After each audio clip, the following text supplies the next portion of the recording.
Browns receiver Andrew Hawkins and O-lineman Joe Thomas yesterday brushed off a TMZ report that 3 unnamed Browns players were calling for Mike Pettin to go back to Johnny Manziel. Thomas compared the story to picking up the onion and that it couldn't be further from the truth. That was pretty funny.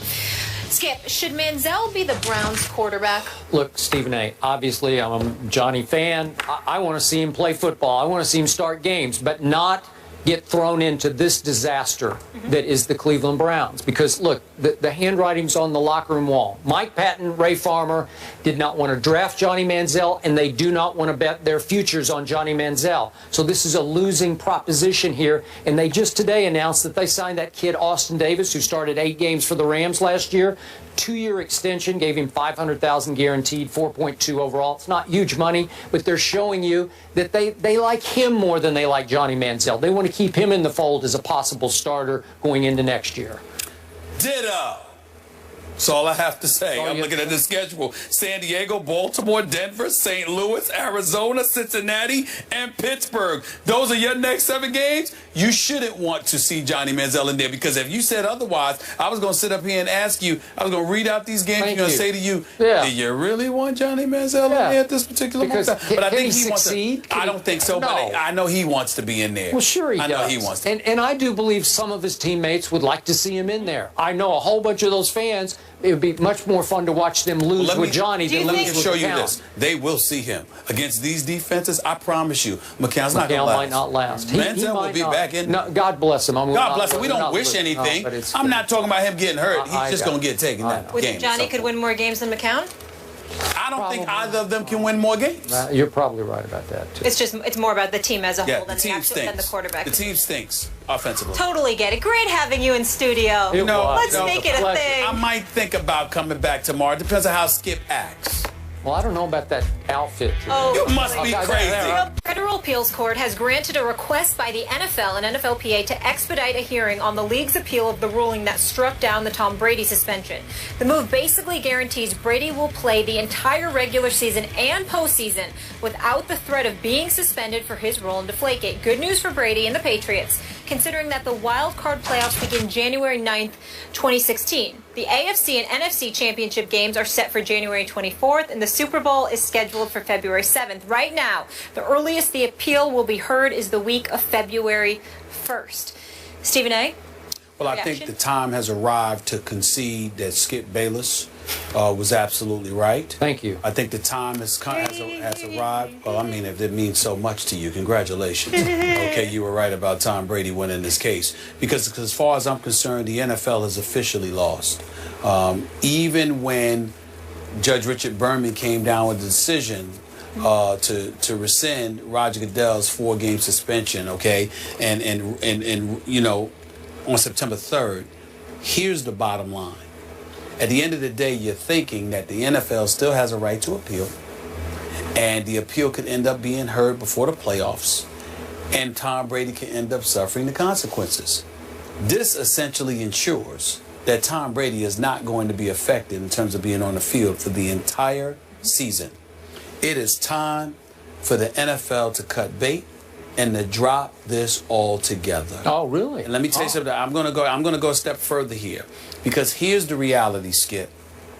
If the Patriots make the Super Bowl and you, as a league, go after Tom Brady still the week of the Super Bowl, a year later, that is beyond insanity. There is no excuse for that whatsoever. I don't give a damn if he is guilty.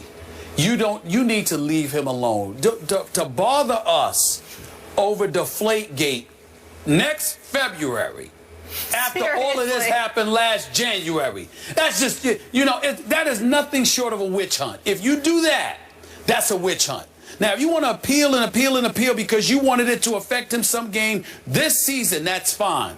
But since the case won't even be heard until the week of the Super Bowl, okay, at the very earliest, you can't allow this to even be a story. If you do this, it's beyond football. It's beyond. You have contaminated the game, and you're contaminating your own Super Bowl. Wow.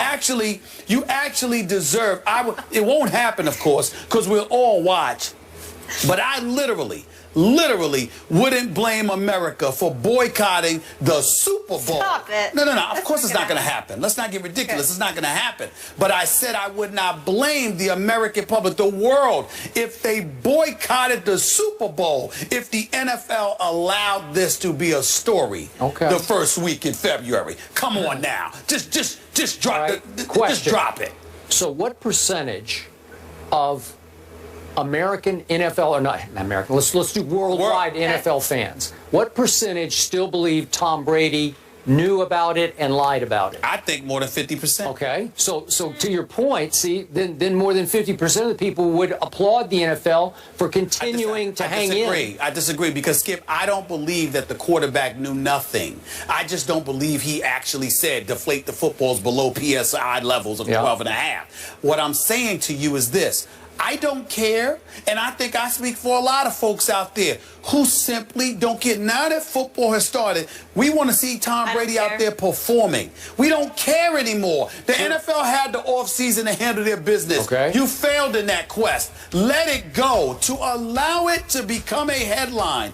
Again, the week of the Super Bowl, after it was the headline, the week of the last Super Bowl, that's inexcusable. Okay, it's inexcusable. It's not the NFL's fault or doing that the appellate hearing, the appeals court, would start on February 1st. It is their fault. Remember, it's the court ruled that. I know was that. The court docket. I know that. But if the NFL said we drop it, they'll drop it. They could drop it if they wanted to. You lost. You lost. Drop it. It's over. He's back playing, and you can't affect, because even if they heard the case, Skip, the first week, the week of the Super Bowl, they're not going to tell Tom Brady if he's in the Super Bowl, you can't play that Sunday. They're not going to come down with a ruling that prevents it from playing. So why bother? Okay, there have been some prominent cases that have been won on appeal. And the most prominent one I know of, speaking of sports, is Maurice Clarett. And it was the greatest injustice, I think, in American sports history that Maurice Clarett won at the circuit court level, at the Judge Berman level, and then lost on appeal to the NFL about could he play as But that's not my issue. My issue, again, is it ain't even whether or not they can win. If you can't win before the Super Bowl, if Tom Brady is in it, we don't need to read those headlines. He's playing anyway. So why bother him? Well, now, if he wasn't playing, if he wasn't playing, that's it. But if the NFL allows this story to contaminate a second consecutive Super Bowl week and Super Bowl, even though Tom Brady is playing, that is tantamount to a flagrant witch hunt. Okay. Let it go. Brady Witch Let it go. I love it. Let it go. If I can let anybody, listen, let it go. He beat him. Okay. He beat him. Let it go. Let it go. And could I take one last second? Sure. For one last time to thank Judge Berman for having the guts to stand up to the National Football League and to put Roger Goodell in his place and to basically ridicule the shaky case made by the Wells Report against Tom Brady. Thank you, Judge Berman. No, but it's the truth. It just took one man to do this. Roger Goodell works for the owners. Stop giving them a pass. He does what they tell him to do. If they told Roger Goodell to drop it, otherwise he was jeopardizing his $44 million a year salary, Roger Goodell is not going to jeopardize $44 million so he can get Tom Brady on deflated football. I don't care. Tom Brady right wins. Here, in the rest of America. Tom Brady wins on the field. He wins off the field. It's he wins in over. court. He wins in the end zone. Hashtag team. I don't care about deflation. He ain't gonna win the Super Bowl this year. I do care about this next subject, though. He will be Johnny backup for another week, but should he be the starter? The guys will get into that after the break.